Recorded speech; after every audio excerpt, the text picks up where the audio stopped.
রাসূলুল্লাহ সাল্লাল্লাহু আলাইহি সাল্লামের কাছে এই ব্যাপারে অভিযোগ গেল, হুজুর তিনি তো এরকম করে। নবীজি ডাক দিলেন, মা হামালাকা আলা লুজুমি হাদিহিস সূরা ফি কুল্লি রাকআ, প্রত্যেক নামাজে এই সূরাটা তুমি আবশ্যক করে নাও কেন? সাহাবী জবাব দিলেন, ইন্নী উহিব্বু হাদিহিস সূরাতা ইয়া রাসূলুল্লাহ, হুজুর আমি এই সূরাটা ভালোবাসি। সুবহানাল্লাহ। নবীজি বললেন, হুব্বুকা ইয়্যাহা আদখালাকাল জান্নাহ, এই সূরার প্রতি তোমার যেই ভালোবাসা, এই ভালোবাসাই তোমাকে জান্নাতে প্রবেশ করায়া দিবে। এই সূরার প্রতি তোমার যেই ভালোবাসা, এই ভালোবাসা তোমাকে জান্নাতে প্রবেশ করায়া দিবে। তাহলে সূরা ইখলাস যে মহব্বত করবে, আল্লাহ তাকে মহব্বত করবে। সূরা ইখলাস ইয়াকিনের সাথে বিশ্বাস করে যে পড়বে, তার জন্য জান্নাত ওয়াজিব। সূরা ইখলাসের মহব্বত বান্দাকে জান্নাত পর্যন্ত পৌঁছায় দেয়। রাসূলুল্লাহ সাল্লাল্লাহু আলাইহি সাল্লামের সাথে এক জায়গায় তিনি রওনা করলেন। আবু হুরায়রা বলেন, আকবালতু মা'আন নবী সাল্লাল্লাহু আলাইহি ওয়াসাল্লাম ফাসামি'a রাজুলান ইয়াকরাউ কুল হুয়াল্লাহু আহাদ। আমি নবীজির সাথে এক জায়গায় রওনা করলাম, হঠাৎ নবীজি এক ব্যক্তিকে তেলাওয়াত করতে শুনলেন, কুল হুয়াল্লাহু আহাদ। এক ব্যক্তি তেলাওয়াত করতেছে কুল হুয়াল্লাহু আহাদ, এই সূরাটা তেলাওয়াত করতে শুনলেন। নবীজি বললেন, ওয়াজাবাত। রাসূলুল্লাহ সাল্লাল্লাহু আলাইহি সাল্লাম বললেন, ওয়াজিব হয়ে গিয়েছে। সুবহানাল্লাহ।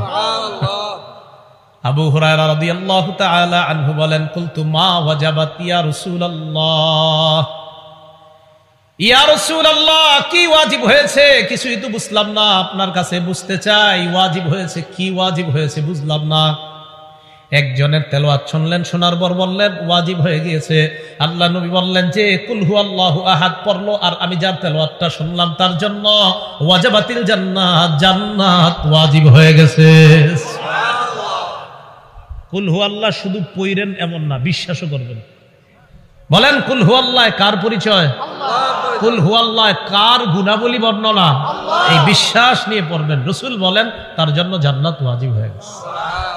তাহলে এক নাম্বার জানলাম, কুল হুয়াল্লাহু আহাদ যে মহব্বত করে তাকে আল্লাহ মহব্বত করে। কুল হুয়াল্লাহু আহাদ যে পড়বে ইয়াকিনের সাথে, বিশ্বাসের সাথে, আর এটার উপর যে অটল থেকে মৃত্যুবরণ করবে তার জন্য জান্নাত ওয়াজিব। 3 নাম্বার একটা বর্ণনা শোনেন, কুল হুয়াল্লাহু আহাদ পাঠককে জান্নাতে নিয়ে যাবে। কুল হুয়াল্লাহু আহাদ এটার মহব্বত, মানে এটার আপনি ভালোবাসেন, এই ভালোবাসাটাই আপনাকে জান্নাতে নিয়ে যাবে। আনসারী সাহাবী, নবীজি সাল্লাল্লাহু আলাইহি সাল্লাম ইমাম বানায়া দিস। আনাস রাদিয়াল্লাহু তাআলা আনহুর বক্তব্য, তিনি বলেন, কানা রাজুলুম মিনাল আনসার ইয়াউম্মুনা, এক আনসারী সাহাবী আমাদের ইমামতি করে। আনসারী সাহাবী ইমামতি যখন করে, তিনি শুধু কুল হুয়াল্লাহু আহাদ এই সূরাটা বেশি পড়ে, অন্যান্য সূরা পড়ে, তবে এই সূরাটাও উনি প্রতি নামাজে পড়ে। তো আমাদের মধ্যে বিজ্ঞ জনেরা তাকে বললেন, কিউ আপনি এত কুল হুয়াল্লাহ পড়েন কা? অন্য একটু সূরাও পড়েন মাঝে মাঝে, আপনি কুল হুয়াল্লাহ পড়েনি প্রত্যেক রাকাতে। তো তিনি জবাব দিলেন, শোনো তোমরা, আমি এটা প্রতি নামাজে এটা করবই।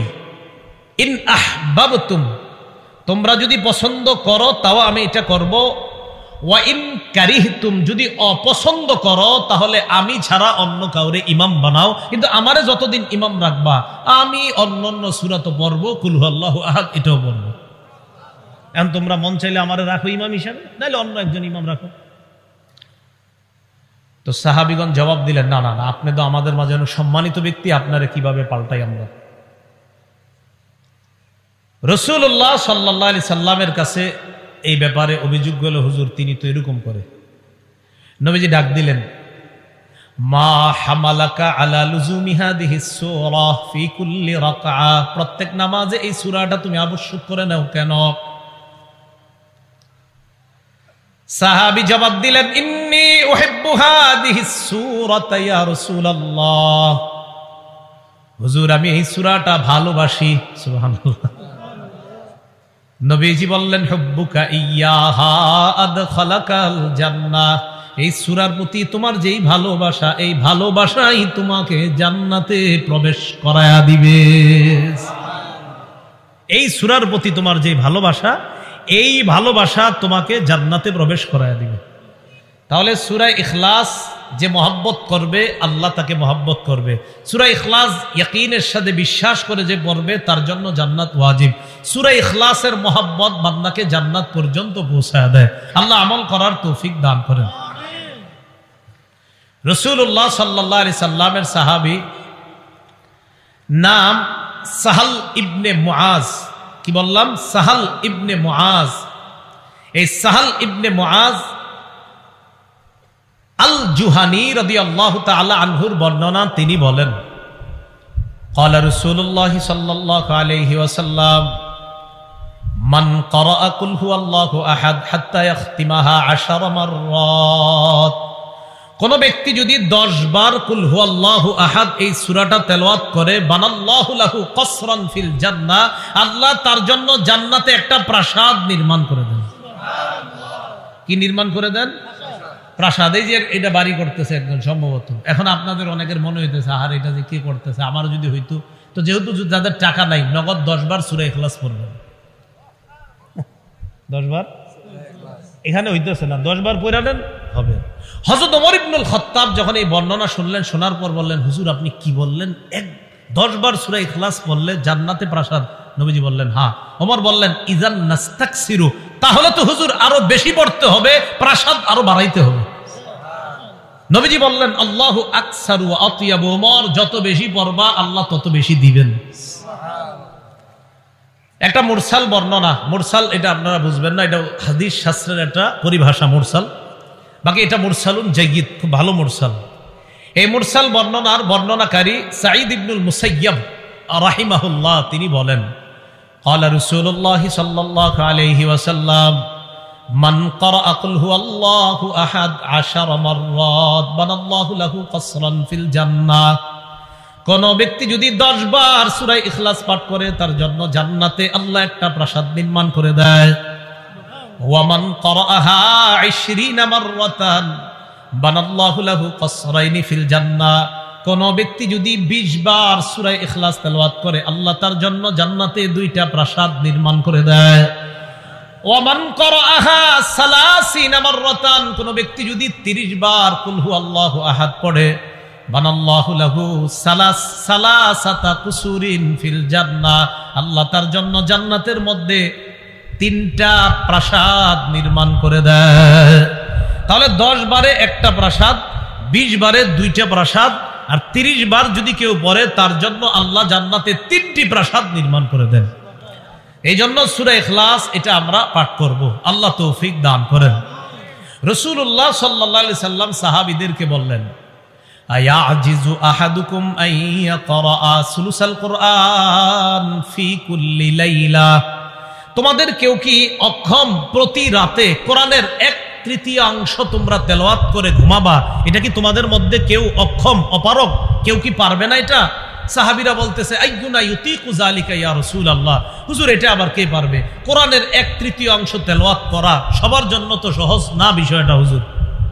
নবীজি বললেন কুল হুয়াল্লাহু আহাদ সুলুসুল কুরআন। রাতে একবার কুল হুয়াল্লাহু আহাদ পড়ে যদি ঘুমাও, কোরআনের 3 ভাগের 1 ভাগ তেলাওয়াত করে তুমি ঘুমাইলা, মানে 3 ভাগের 1 ভাগ তেলাওয়াতের সওয়াব পেয়ে গেল।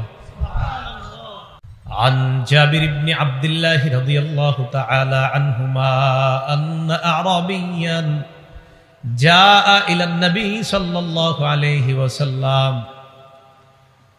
فقال انسب لنا ربك يا محمد।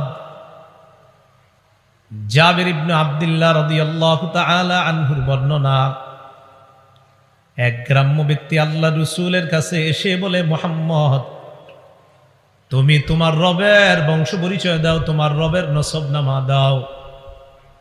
ফাআনজালাল্লাহু তাআলা কুল হুয়াল্লাহু আহাদ, আল্লাহ সূরা ইখলাস নাজিল করে নিজের পরিচয় দিয়ে দিলেন। চতুর্থ বর্ণনা আব্দুল্লাহ ইবনে মাসউদ রাদিয়াল্লাহু তাআলা আনহুর বর্ণনা, তিনি বলেন قالت قريش للنبي صلى الله عليه وسلم কুরাইশরা রাসূলুল্লাহ সাল্লাল্লাহু আলাইহি সাল্লামকে বলল, উনসুব লানা রাব্বাক, মুহাম্মদ তুমি তোমার রবের বংশ পরিচয় দাও, তোমার রবের নসবনামা আমাদের কাছে পেশ করো। ফানজালাল্লাহু তাআলা কুল হুয়াল্লাহু আহাদ, আল্লাহ সূরা ইখলাস নাজিল করে কুরাইশদেরকেও নিজের পরিচয় জানায় দিলেন। ইহুদিরাও জানতে চাইল গুণাবলী, গ্রাম্য ব্যক্তি জানতে চাইল রবের বংশ পরিচয়, মুশরিকরা জানতে চাইল রবের বংশ পরিচয়, কুরাইশরা জানতে চাইল রবের বংশ পরিচয়। তাদের সকলের বক্তব্যের জবাবে আল্লাহ পাক রব্বুল আলামিন সূরাতুল ইখলাস নাজিল করে নিজের গুণাবলী এবং নিজের পরিচয়ের সংক্ষিপ্ত সূরার মধ্যে ব্যাপকভাবে আল্লাহ জবাবটা দিয়ে দিয়েছেন। সূরাটা সংক্ষিপ্ত, গবেষণা করলে ব্যাপক। রাসূলুল্লাহ সাল্লাল্লাহু আলাইহি সাল্লাম বলেন, লিকুল্লি শাইইন নিসবাহ, প্রত্যেকটা জিনিসের একটা নিসবত থাকে, প্রত্যেকটা জিনিসের একটা নিসবত থাকে, সম্পর্ক। ওয়া নিসবাতুল্লাহ কুল হুয়াল্লাহু আহাদ, আল্লাহর নিসবত হলো কুল হুয়াল্লাহু আহাদ তথা সূরা ইখলাসটাই হলো আল্লাহর নিসবত। সব জিনিসের একটা নিসবত থাকে, আল্লাহর নিসবত হলো কুল হুয়াল্লাহু আহাদ। তাহলে এই সূরাটার গুরুত্ব অনেক বেশি। আল্লাহ আমাদের সকলকে আমাদের রবের পরিচয় কেউ জানতে চাইলে আমরা সংক্ষিপ্তভাবে এই সূরাটা পাঠ করে দিয়েই বলবো এটাই আমাদের রবের পরিচয়। দ্বিতীয় আলোচনা, এই সূরার অনুবাদ শুনবো আমরা এখন, সংক্ষিপ্ত অনুবাদ। আল্লাহ পাক রব্বুল আলামিন তাদেরকে জানিয়ে দিলেন, কুল, নবী আপনি বলেন, হুয়াল্লাহ, তিনি আল্লাহ, আহাদ, তিনি একক অদ্বিতীয়, আল্লাহুস সামাদ, আল্লাহ অমুখাপেক্ষী, কারো মুখাপেক্ষী নন তিনি। অমুখাপেক্ষী কাকে বলে আল্লাহ পরে নিজেই ব্যাখ্যা দিচ্ছেন, লাম ইয়ালিদ ওয়া লাম ইউলাদ, যিনি কাউকে জন্ম দেন না, যিনি কারো থেকে জন্ম নেন না। জন্মগ্রহণ করলে মৃত্যুবরণ করা লাগে, জন্মগ্রহণ করলে মৃত্যুবরণ করা লাগে। এজন্য সারা জীবন মনে রাখবেন, লাইসা শাইউন ইউলাদু ইল্লা সায়ামুত ওয়া লাইসা শাইউন ইয়ামুতু ইল্লা সায়ুওয়ারিস। একটা মূলনীতি মনে রাখবেন, জন্ম মানেই মৃত্যু, আর মৃত্যু মানেই অন্য কাউকে উত্তরাধিকার বানানো। জন্মগ্রহণ করা মানেই মৃত্যুবরণ করতে হবে, আর মৃত্যুবরণ করার পর অন্য কাউকে তার উত্তরাধিকার বানাইতে হয়। এই মূল নীতি যখন আমাদের মনে থাকবে, তখন সাথে সাথে বলতে পারবো, ইন্নাল্লাহা আযজা ওয়া জাল্লা লা ইয়ামুত ওয়া লা ইউওয়ারিসু। আমরা মূলনীতি শিখলাম, জন্মগ্রহণ করা মানে মৃত্যুবরণ করা, আর মৃত্যুবরণ করা মানে উত্তরাধিকার বানানো। আল্লাহ কখনো মৃত্যুবরণ করবেন না, আর কাউকে আল্লাহ উত্তরাধিকারও বানান না। সুতরাং এজন্যই তিনি আল্লাহ, তিনি রব, তিনি আগেও ছিলেন, এখনো আছে, ভবিষ্যতে থাকবে, তার কখনো মরণ হবে না। বলেন তো, যিনি জন্ম নেয় তিনি কি করেন? মৃত্যুবরণ করেন। অথবা আল্লাহ তো জন্ম নেবেন, কারণ আল্লাহ তো মৃত্যুবরণ করেন না, তাই আল্লাহ জন্ম নেন না। তো আল্লাহ বললেন, লাম ইয়ালিদ ওয়া লাম ইউলাদ, যিনি জন্ম দেন না, কারো থেকে জন্ম নেন না। ওয়া লাম ইয়াকুল লাহু কুফুয়ান আহাদ, তার সমকক্ষ কেউ নাই। তাহলে বলেন তো, আল্লাহ কাউকে জন্ম দেন? কারো থেকে জন্ম নেন? কিন্তু মক্কার বেঈমানরা, কাফেররা, মুশরিকরা, আরো অন্যান্য অনেকে, তারা এই ভয়ঙ্কর কথা বলছে যে আল্লাহ পাক রব্বুল আলামিনের সন্তান আছে। সূরা মারিয়ামের ৮৮ নম্বর আয়াত থেকে ৯৫ নম্বর আয়াতে আল্লাহ বলেন, ওয়া ক্বালু ইত্তাখাযার রহমানু ওয়ালাদা, তারা বলে দয়াময় আল্লাহ সন্তান গ্রহণ করেছে। বলেন নাউজুবিল্লাহ। তো আল্লাহ বলেন লাকাদ জিতুম শাইআন ইদ্দা, তোমরা ভয়ঙ্কর একটা বিষয়ের অবতারণা করেছো। বলেন তো, কেউ যদি বলে আল্লাহর সন্তান আছে, এটা কি স্বাভাবিক বিষয় না ভয়ঙ্কর বিষয়? আল্লাহ বলে এটা কতটা ভয়ঙ্কর বিষয় জানো? তাকাদুস সামাওয়াতু ইয়াতাফাত্তারনা মিনহু ওয়া তানশাক্কুল আরদু ওয়া তাখিরুল জিবালু হাদ্দা।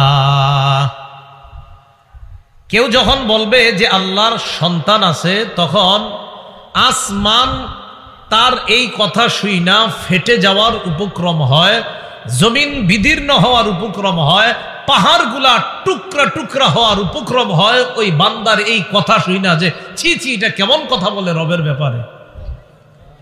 আসমান ফেটে যাইতে চায়, জমিন বিদীর্ণ হয়ে যেতে চায়, পাহাড়গুলা টুকরা টুকরা হয়ে যেতে চায়। কেন? কেউ যদি বলে আল্লাহর ছেলে আছে। তো আল্লাহ বলেন আনদাউলির রহমানি ওয়ালাদা, এটা এই কারণে তারা দাবি করে দয়াময় আল্লাহর সন্তান আছে, এই দাবি তারা করে। বলি নাউজুবিল্লাহ। ওয়া মা ইয়ামবাগি লিররহমানি আইয়াত্তাখিযা ওয়ালাদা, দয়াময় আল্লাহর জন্য এটা শোভা পায় না আল্লাহ কোন ছেলে গ্রহণ করবে, এটা আল্লাহর জন্য শোভা পায় না। ইন কুল্লু মান ফিস সামাওয়াতি ওয়াল আরদি ইল্লা আতির রহমানি আবদা, আসমান এবং জমিনের মাঝে যা আছে সবাই বান্দা হয়ে, গোলাম হয়ে, নত হয়ে আল্লাহর কাছে আসতে হবে। লাকাদ আহসাহুম ওয়া আদ্দাহুম আদ্দা, সব আল্লাহ গণনা করে রেখেছেন সঠিকভাবে, পুঙ্খানুপুঙ্খানুভাবে সব হিসাব আল্লাহ করে রেখেছেন। ওয়া কুল্লুহুম আতিহি ইয়াউমাল কিয়ামাতি ফারদা, কিয়ামতের ময়দানে সবাই একা একা আল্লাহর কাছে উপস্থিত হতে হবে। যে মানুষগুলা বলে আল্লাহ ছেলে গ্রহণ করেছেন, এদেরকে জানা দাও তাদের এই কথা শুই না আসমান ফেটে যেতে চায়, জমিন বিদীর্ণ হয়ে যেতে চায়, পাহাড়গুলা টুকরা টুকরা হয়ে যেতে চায়। আরো জানা দাও সবাই আমার কাছে গোলাম হয়ে আসতে হবে, বান্দা হয়ে আসতে হবে, কিয়ামতের ময়দানে একা একা আমার কাছে আসতে হবে। সেদিন আমি আল্লাহ যদি প্রশ্ন করে বসি, এই তুমি বলছো আমার ছেলে আছে, এটা কেন বললা? এবার আল্লাহ দেখেন কি বলে, সূরা আনামের 101 নম্বর আয়াত, আন্না ইয়াকুনু লাহু ওয়ালাদু ওয়া লাম তাকুল লাহু সাহিবা। আল্লাহ বলে, আর এই কথা তারা কিভাবে বলে? কিভাবে আল্লাহ কোন সন্তান হবে? আল্লাহ তো কোনো স্ত্রী গ্রহণ করেননি, কোন স্ত্রী গ্রহণ করেননি। সন্তান হইতে হলে তো স্ত্রী লাগবে। আল্লাহ বলে আন্না ইয়াকুনু লাহু ওয়ালাদ, আল্লাহর সন্তান হবে কিভাবে? ওয়ালাম তাকুল লাহু সাহিবা, আর আল্লাহর তো বিবি নাই, তো সন্তান আসবে কিভাবে? তোমরা এই কথা কিভাবে বলো? তো আল্লাহ বলেন লাম ইয়ালিদ ওয়ালাম ইউলাদ, তিনি জন্ম দেন না, কারো থেকে তিনি জন্ম নেন না। তাহলে এটা হলো আল্লাহর ব্যাপারে আমাদের বিশ্বাস। বলেন আল্লাহ তিনি এক, অদ্বিতীয়। আল্লাহ এক, অদ্বিতীয়। বলেন নবী, আপনারা বলেন যে নবী আপনি বলেন তিনি আল্লাহ, তিনি একক, তিনি অদ্বিতীয়। আল্লাহুস সামাদ, আল্লাহ অমুখাপেক্ষী, আল্লাহ কারো মুখাপেক্ষী নন। লাম ইয়ালিদ, তিনি কাউকে জন্ম দেন না। ওয়ালাম ইউলাদ, তিনি কারো থেকে জন্ম নেন না। এতটুকু মনে থাকবে। এই সহজ অনুবাদগুলো তো একটু মুখস্থ রাখা দরকার, তো সহজ। ওয়ালাম ইয়াকুল লাহু কুফুয়ান আহাদ, আল্লাহর সমকক্ষ নাই। আল্লাহর কি নাই? কোনো সমকক্ষ নাই। এ হলো সরল অনুবাদ। এই সূরা যারা পাঠ করবে, পাঠ করার ফজিলত 1 নাম্বার, এই সূরাটা এমন এক সূরা, এই সূরাকে যদি কেউ মহব্বত করে আল্লাহ তাকে মহব্বত করবে। আম্মা জান আয়েশা সিদ্দিকা রাদিয়াল্লাহু তাআলা আনহার বর্ণনা, তিনি বলেন আন্না রাসূলুল্লাহ সাল্লাল্লাহু আলাইহি ওয়াসাল্লাম বা'আসা রাজুলান আলা সারিয়া, রাসূলুল্লাহ সাল্লাল্লাহু আলাইহি সাল্লাম এক ব্যক্তিকে নেতা বানিয়ে, আমির বানিয়ে এক যুদ্ধের ময়দানে পাঠাইলেন। ওয়া কানা ইয়াকরাউ লিআসহাবিহি ফি সালাতিহিম ফায়াখতিমু বিকুল হুয়াল্লাহু আহাদ। যাদের আমির বানাইলেন তাদেরকে নিয়ে তিনি যখন নামাজ আদায় করেন, নামাজের মধ্যে, প্রতি নামাজের মধ্যে তিনি কুল হুয়াল্লাহু আহাদ এই সূরাটা পড়েন। যত নামাজ পড়ে সব নামাজের মধ্যে এই সূরাটা আছে, কুল হুয়াল্লাহু আহাদ এটা পড়বেই উনি। ফালাম্মা রাজাউ যাকারু যালিকা লিন-নবী সাল্লাল্লাহু আলাইহি ওয়াসাল্লাম। সাহাবীগণ যখন ফিরে আসলেন আল্লাহর রাসূলের কাছে, অভিযোগ করলেন, ইয়া রাসূলুল্লাহ, যাকে আমাদের আমির বানাইলেন এই ব্যক্তি যতবার নামাজ পড়ায় ততবার প্রতিটা নামাজের মধ্যে অন্যান্য সূরার পাশাপাশি কুল হুয়াল্লাহু আহাদ এই সূরাটা তিনি পড়েন। তো রাসূলুল্লাহ সাল্লাল্লাহু আলাইহি সাল্লাম এই কথা শুনে বললেন, সালু, তাকে তোমরা জিজ্ঞাসা করো, লিআইয়ি শাইইন কানা ইয়াসনাউ যালিক, এই কাজ সে কেন করে একটু তাকে জিজ্ঞাসা করো। ফাসালু, জনগণ তাকে প্রশ্ন করলো, তুমি কুল হুয়াল্লাহু আহাদ এই সূরা কেন বেশি পড়ো? তিনি জবাব দিলেন, লিআন্নাহা সিফাতুর রহমান, এই সূরা এমন এক সূরা, এই সূরার মধ্যে আমার রবের পরিচয়, ইন্নী উহিব্বু আন আকরাআহা, আমার রবের পরিচয়টা আমার বারবার পড়তে ভালো লাগে। এটাতে আমার রবের গুণাবলী আছে, আমার বারবার এটা পড়তে খুব ভালো লাগে যে আমার রব বলছে, বলো তিনি আল্লাহ, তিনি একক, তিনি অদ্বিতীয়, তিনি অমুখাপেক্ষী, তিনি কাউকে জন্ম দেন না, কারো থেকে জন্ম নেন না, তার সমকক্ষ কেউ নাই। আমার বারবার বলতে পড়তে খুব ভালো লাগে। তো সাহাবীগণ গেছে, নবীজি সাল্লাল্লাহু আলাইহি সাল্লামকে বললেন, তিনি এই কারণে এই সূরাটা পাঠ করে।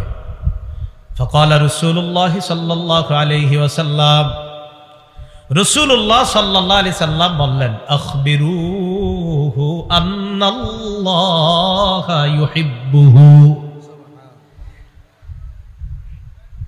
তাকে জানিয়ে দাও সে যেহেতু কুল হুয়াল্লাহু আহাদ এই সূরাটা পছন্দ করে, সূরার মধ্যে তার রবের গুণাবলী, তাই এটা পছন্দ করে। তাকে জানা দাও যেমনি ভাবে রবের গুণাবলী তার পছন্দ, তার ভালো লাগে, সে ভালোবাসে, তেমনি ভাবে আল্লাহও তাকে ভালোবাসেন। আল্লাহ তাকে মহব্বত করেন, আল্লাহ তাকে ভালোবাসে, তাকে জানা দাও। তো কুল হুয়াল্লাহু আহাদ এই সূরা যে ভালোবাসবে তাকে কে ভালোবাসেন? আল্লাহ। তাহলে এই সূরার ভালোবাসা আমাদের মধ্যে থাকার দরকার। আল্লাহ আমাদের সকলকে সূরা ইখলাসকে মহব্বত করার তৌফিক দান করেন। সূরা ইখলাস যখন আমরা পড়ব তখন একটা হাদিস, যদি পারি আর কি হাদিসের অনুবাদটা মাথায় রাখবো। সহিহ বুখারীর বর্ণনা 4482 নম্বর হাদিস। এই হাদিসের বর্ণনাকারী আব্দুল্লাহ ইবনে আব্বাস রাদিয়াল্লাহু তাআলা আনহুমা, তিনি বলেন, আন্না রাসূলুল্লাহ সাল্লাল্লাহু আলাইহি ওয়াসাল্লাম قال, রাসূলুল্লাহ সাল্লাল্লাহু আলাইহি সাল্লাম বলেন, قال الله عز وجل, আল্লাহ পাক বলেছেন, নবীজি বলেন আল্লাহ পাক বলেছেন, এটাকে হাদিসে কুদসি বলে। তো আল্লাহ বলেন, কাযযাবানি ইবনু আদম ওয়া লাম ইয়াকুন লাহু যালিক, আল্লাহ বলে যে আদম সন্তান আমার ব্যাপারে মিথ্যা কথা বলে, অথচ এটা তার জন্য বলা ঠিক না। আল্লাহ বলেন আদম সন্তান আমার ব্যাপারে মিথ্যা কথা বলে, এটা তার জন্য বলা ঠিক না। এরপরে কি কয় দেখেন, ওয়া শাতামানি ওয়া লাম ইয়াকুল লাহু যালিক, আদম সন্তান আমারে গালি দেয়, অথচ সে আমাকে গালি দেওয়াটা ঠিক না। বলেন নাউজুবিল্লাহ। আদম সন্তান আমার ব্যাপারে মিথ্যা কথা বলে, আদম সন্তান আমাকে গালি দেয়। তো আল্লাহ বলে আদম সন্তান আমার ব্যাপারে মিথ্যা বলে, মিথ্যা বলাটাও তার জন্য উচিত না, আমাকে গালি দেওয়াও তার জন্য উচিত না, অথচ সে আমার ব্যাপারে মিথ্যাও বলে, আমাকে সে গালিও দেয়। এখন প্রশ্ন হলো, কিভাবে আল্লাহর ব্যাপারে আদম সন্তান মিথ্যা বলে আর কিভাবে গালি দেয়? আল্লাহ নিজে বলছেন, আম্মা তাকযিবুহু ইয়া, সে আমাকে গালি দেয় এই বলে, সে বলে আন্নী লা আকদিরু আলা আন আউদাহু কামা কান। সে যেমন আছে, এই যে আমরা দুনিয়াতে যেমন আছি, সে গালি দিয়ে বলে আমি আল্লাহ নাকি তাকে এইভাবে আবার কিয়ামতের ময়দানে সৃষ্টি করতে পারবো না। সে আমার ব্যাপারে এই মিথ্যা কথা বলে। আদম সন্তান কিভাবে মিথ্যা বলে? সে বলে আমি নাকি, সে বর্তমানে যেমন আছে আমি নাকি তাকে এমন এইভাবে আবার নাকি কিয়ামতের ময়দানে আমি তাকে বানাতে পারবো না। এটা সে আমার ব্যাপারে মিথ্যা বলে। আল্লাহ আমাদেরকে বর্তমানে এই মাঠে আমরা যেভাবে বসে আছি এইভাবে বানাইতে সক্ষম কে? আবার অন্য হাদিস, এই হাদিসে না, এটা সহিহ বুখারীর 4482 নম্বর হাদিস। অন্য বর্ণনায়, বুখারীর অন্য বর্ণনায় আল্লাহ বলেন ওয়ালাইসা আউয়ালুল খালকি বিআহওয়ানা আলাইয়া, অথচ তারে যে আমি প্রথম বানাইছি, এই প্রথম বানানোটা দ্বিতীয়বারের চেয়ে সহজ ছিল না। আরে বলেন, প্রথম কোন জিনিস বানানো আর পরে আবার এটার মতো বানানো, তাহলে দ্বিতীয়টা বানানো অবশ্যই সহজ, প্রথমটা বানানো কঠিন। আল্লাহ বলে প্রথম তাকে আমি বানাইলাম, এটা তো দ্বিতীয়বারের চেয়ে কঠিন ছিল না, সহজ ছিল না। প্রথমবারেরটা কঠিন হয়, দ্বিতীয়বারেরটা আরো সহজ হয়। যেই আল্লাহ আমি তোমারে প্রথমবার বানাইলাম, তো দ্বিতীয়বার বানানো তো আমার কাছে কোনো ব্যাপার না। আদম সন্তান আমার ব্যাপারে মিথ্যা কথা বলে আমি নাকি তাকে যেইভাবে আছে এইভাবে বানাতে পারবো না।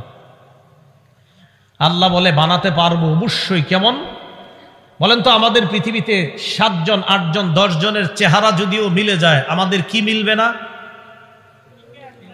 আঙ্গুলের ছাপ মিলবে না। আল্লাহ পাক রব্বুল আলামিন বলেন আয়াহসাবুল ইনসানু আল্লান নাজমা'a 'ইযামা কাদিরিনা আলা আন নুসাউইয়া বানানা। মানুষ কি মনে করে আল্লাহ নাজমা আইজামা, আমি তার হাড় হাড্ডি এগুলো একত্রিত করতে পারবো না? এটা কি মানুষ মনে করে? আল্লাহ বলে বালা কাদিরিনা আলা আন নুসাউইয়া বানানা, আমি পারবো না মানে আমি তার আঙ্গুলগুলা, যে আঙ্গুল দুনিয়াতে ছিল ওইগুলা ওইভাবে আমি আল্লাহ আবার বানাইতে সক্ষম। আঙ্গুলের কথা কেন বলছে? আঙ্গুলের কথা আল্লাহ এই কারণে বলছে, দুনিয়ার গবেষকগণে আল্লাহ গবেষণা করায়, ও গবেষকরা তোমরা একটু গবেষণা করো, তোমরাই তো বলো আঙ্গুলের ছাপ পৃথিবীতে কারোটা কারোর সাথে মিলে না, আর এটা বাস্তবই, পৃথিবীতে আঙ্গুলের ছাপ এটা কারোটার সাথে কারোটা মিলে না। আল্লাহ বলে আঙ্গুলের ছাপ আব্দুর রহমানেরটা আব্দুর রহমানকে দিব, আরিফেরটা আরিফকে দিব, আব্দুর রহিমেরটা আব্দুর রহিমকে দিব। যেই আল্লাহ আমি আঙ্গুলটা অবিকল ওইটাই দিতে পারি, বাকিটা দেওয়া তো আমার জন্য কোনো ব্যাপার না। এটাই আল্লাহ বললেন কাজ্জাবানি ইবনু আদম, আদম সন্তান আমার ব্যাপারে মিথ্যা কথা বলে। সে বলে আমি সক্ষম না, যাক তাকে সে বর্তমানে যেভাবে আছে এইভাবে নাকি তাকে বানাইতে আমি সক্ষম না, এটা সে আমার ব্যাপারে মিথ্যা কথা বলে। বলেন তো আমরা যেইভাবে আছি অবিকল এইভাবে বানাইতে একমাত্র যিনি সক্ষম তিনি কে? আল্লাহ। আর গালি কিভাবে দেয়? আল্লাহ বলে ওয়া আম্মা শাতামুহু ইয়া فقوله لي ولد سبحاني أن أتخذ صاحبة ولا ولدا। সে আমাকে এইভাবে গালি দেয়, সে বলে আমার নাকি ছেলে আছে, সে বলে আমার নাকি সন্তান আছে। তাহলে বলেন তো, কেউ যদি বলে আল্লাহর সন্তান আছে, এটা আল্লাহকে কি করা? গালি দেওয়া। আদম সন্তান আমারে গালি দেয় এইভাবে, সে বলে আমার নাকি সন্তান আছে, অথচ আমি আল্লাহ স্ত্রী এবং সন্তান গ্রহণ করা থেকে পুত পবিত্র। বলেন আমাদের রব সন্তান গ্রহণ করা আর স্ত্রী গ্রহণ করা থেকে কি পুত পবিত্র, এটা আমাদের বিশ্বাস। বলেন এটা আমাদের বিশ্বাস। তাহলে আল্লাহ আমাদের সকলকে কথাগুলা বোঝার তৌফিক দান করেন। তাহলে বলেন তো আমরা যেইভাবে আসি এইভাবে আমাদেরকে অবিকল আমাদের আঙ্গুলের যে ছাপ আমরা দিই, এই ছাপ সহ ওই আঙ্গুল দিয়ে আমাদেরকে বানাতে পারেন একমাত্র আল্লাহ। আচ্ছা, যিনি জন্ম দেন না, যিনি কারো থেকে জন্ম নেন না, তিনি কে? আল্লাহ। যার সমকক্ষ কেউ নেই, তিনি কে? আল্লাহ। মূলনীতিটা বলেন তো, যিনি জন্ম গ্রহণ করেন তিনি মৃত্যুবরণ করেন, যিনি মৃত্যুবরণ করেন তিনি উত্তরাধিকার সাব্যস্ত করেন। তো সুতরাং যিনি মৃত্যুবরণ করেন না তিনি জন্ম নেন না। বলেন তো কে মৃত্যুবরণ করে না, করবে না? আল্লাহ। মাশাআল্লাহ। রাসূলুল্লাহ সাল্লাল্লাহু আলাইহি সাল্লামের সাহাবী আবু হুরায়রা রাদিয়াল্লাহু তাআলা আনহুর বর্ণনা,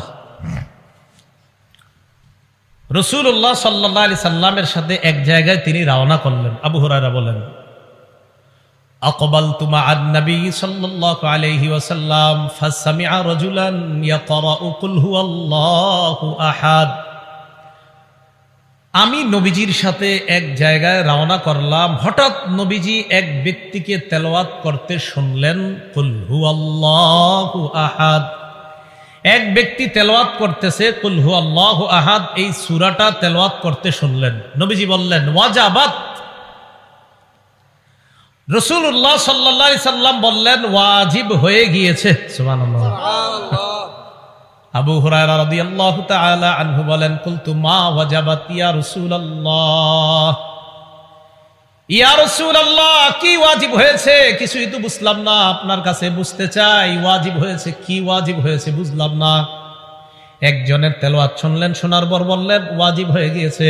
আল্লাহ নবী বললেন যে কুল হুয়াল্লাহু আহাদ পড়লো, আর আমি যার তেলাওয়াতটা শুনলাম তার জন্য ওয়াজাবাতিল জান্নাত, জান্নাত ওয়াজিব হয়ে গেছে।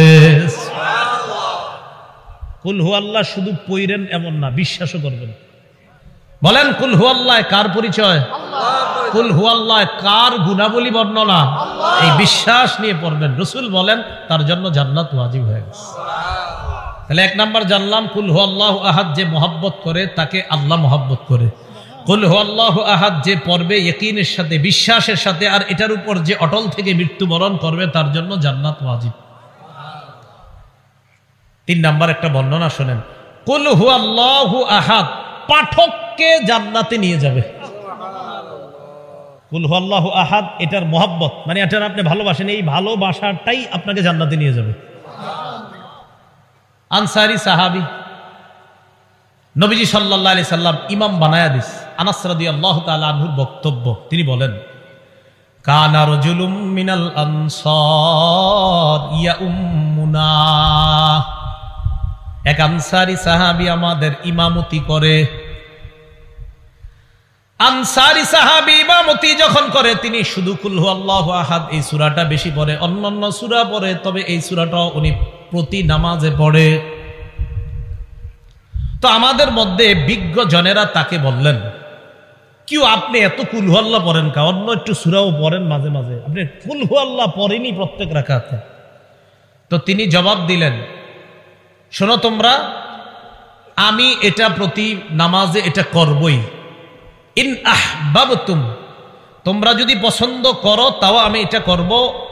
ওয়া ইন কারিহতুম, যদি অপছন্দ করো তাহলে আমি ছাড়া অন্য কাউরে ইমাম বানাও, কিন্তু আমারে যতদিন ইমাম রাখবা আমি অন্যান্য সূরা তো পড়বো, কুল হুয়াল্লাহু আহাদ এটাও পড়বো। এখন তোমরা মন চাইলে আমারে রাখো ইমাম হিসাবে, নাহলে অন্য একজন ইমাম রাখো। তো সাহাবীগণ জবাব দিলেন, না না না, আপনি তো আমাদের মাঝে অনেক সম্মানিত ব্যক্তি, আপনারে কিভাবে পাল্টাই আমরা। রাসূলুল্লাহ সাল্লাল্লাহু আলাইহি সাল্লামের কাছে এই ব্যাপারে অভিযোগ গেল, হুজুর তিনি তো এরকম করে।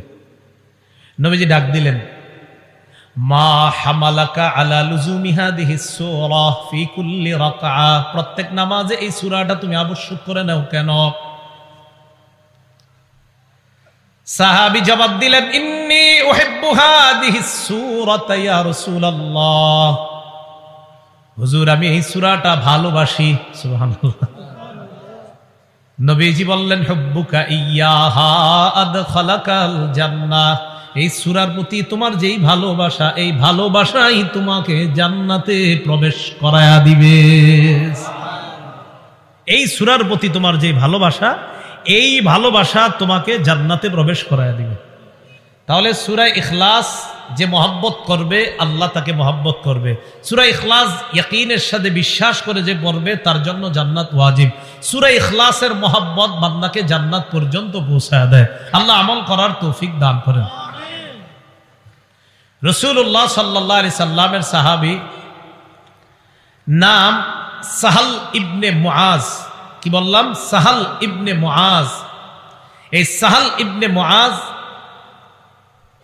আল জুহানি রাদিয়াল্লাহু তাআলা আনহুর বর্ণনা, তিনি বলেন, قال رسول الله صلى الله عليه وسلم من قرأ قل هو الله أحد حتى يختمها 10 مرات কোন ব্যক্তি যদি 10 বার কুল হুয়াল্লাহু আহাদ এই সূরাটা তেলাওয়াত করে বানাল্লাহু লাহু কসরান ফিল জান্নাহ আল্লাহ তার জন্য জান্নাতে একটা প্রাসাদ নির্মাণ করে দেন। সুবহানাল্লাহ।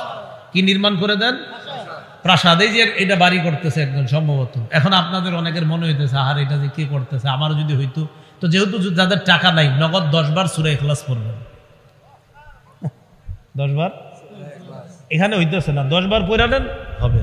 হযরত ওমর ইবনুল খাত্তাব যখন এই বর্ণনা শুনলেন, শোনার পর বললেন, হুজুর আপনি কি বললেন? 10 বার সূরা ইখলাস পড়লে জান্নাতে প্রাসাদ? নবীজি বললেন হ্যাঁ। ওমর বললেন ইযান নাস্তাকসিরু, তাহলে তো হুজুর আরো বেশি পড়তে হবে, প্রাসাদ আরো বাড়াইতে হবে। নবীজি বললেন আল্লাহু আকসারু ওয়া আতিয়াবু, ওমর যত বেশি পড়বা আল্লাহ তত বেশি দিবেন। একটা মুরসাল বর্ণনা, মুরসাল এটা আপনারা বুঝবেন না, এটা হাদিস শাস্ত্রের একটা পরিভাষা মুরসাল। বাকি এটা মুরসালুন জাইয়্যিদ, খুব ভালো মুরসাল।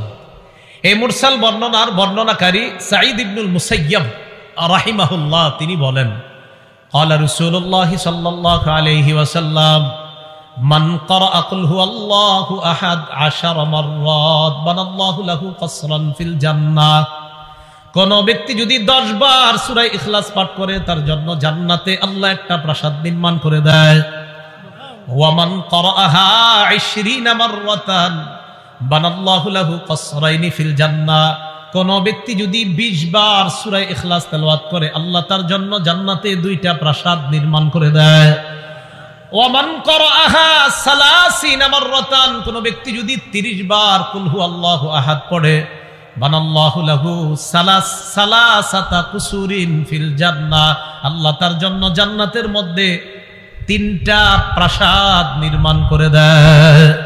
তাহলে 10 বারে একটা প্রাসাদ, 20 বারে 2টা প্রাসাদ, আর 30 বার যদি কেউ পড়ে তার জন্য আল্লাহ জান্নাতে 3টি প্রাসাদ নির্মাণ করে দেন। এই জন্য সূরা ইখলাস এটা আমরা পাঠ করব, আল্লাহ তৌফিক দান করেন। রাসূলুল্লাহ সাল্লাল্লাহু আলাইহি সাল্লাম সাহাবীদেরকে বললেন আয়াজিজু আহাদুকুম আইয়াকরা সুলুসাল কুরআন ফি কুল্লি লাইলা, তোমাদের কেউ কি অক্ষম প্রতি রাতে কোরআনের 1/3 তোমরা তেলাওয়াত করে ঘুমাবা? এটা কি তোমাদের মধ্যে কেউ অক্ষম, অপারগ কেউ কি পারবে না এটা?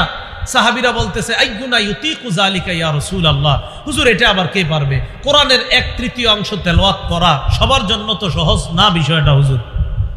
নবীজি বললেন কুল হুয়াল্লাহু আহাদ সুলুসুল কুরআন, রাতে একবার কুল হুয়াল্লাহু আহাদ পড়ে যদি ঘুমাও, কোরআনের 3 ভাগের 1 ভাগ তেলাওয়াত করে তুমি ঘুমাইলা, মানে 3 ভাগের 1 ভাগ তেলাওয়াতের সওয়াব পেয়ে গেল।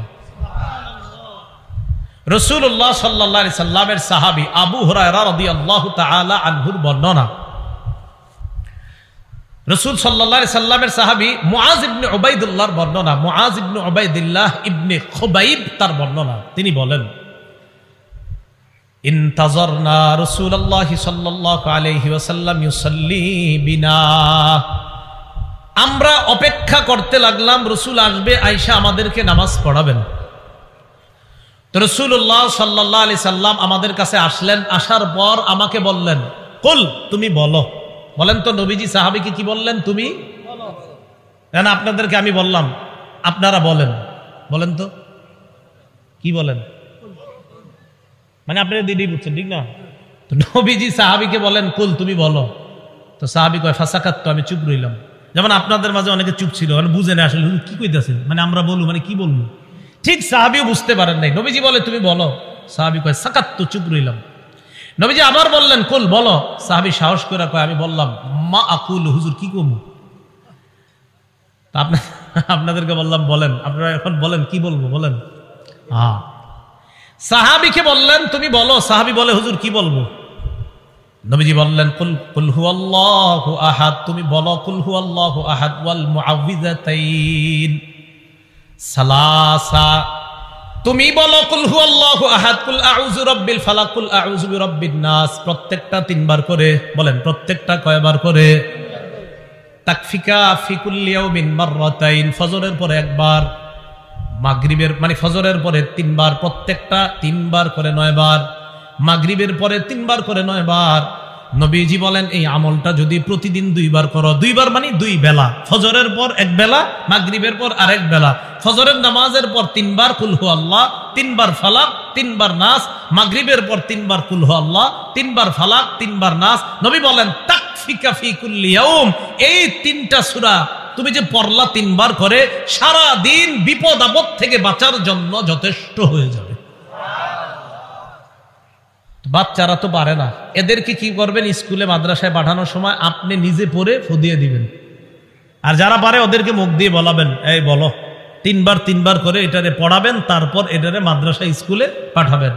আল্লাহ আমল করার তৌফিক দান করেন।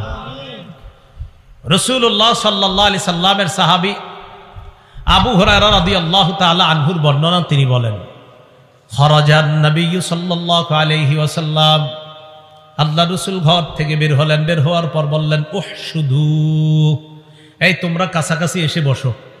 কি করো তোমরা? কাছাকাছি এসে বসো। মসজিদের মধ্যে অনেক সময় দেখবেন ইমান ইকিনের কথা যখন বলে, যিনি বলে তিনি বলেন ভাই আমরা একটু আগায়া বসি, কাছে কাছে বসি, জমে জমে বসি, বলে না? তো নবীজি বললেন তোমরা একটু কাছে কাছে বসো, জমে জমে বসো। তার মানে এরা যারা বলে এটা মসজিদের মধ্যে, এটাও সুন্নাহ। এই বলাটা এটা কোনো হাদিস কোরআনের বিরোধী না। নবীজিও সাহাবীদেরকে মাঝে মাঝে গুরুত্বপূর্ণ আলোচনা করার জন্য বলতেন কাছে কাছে জমে জমে বসো।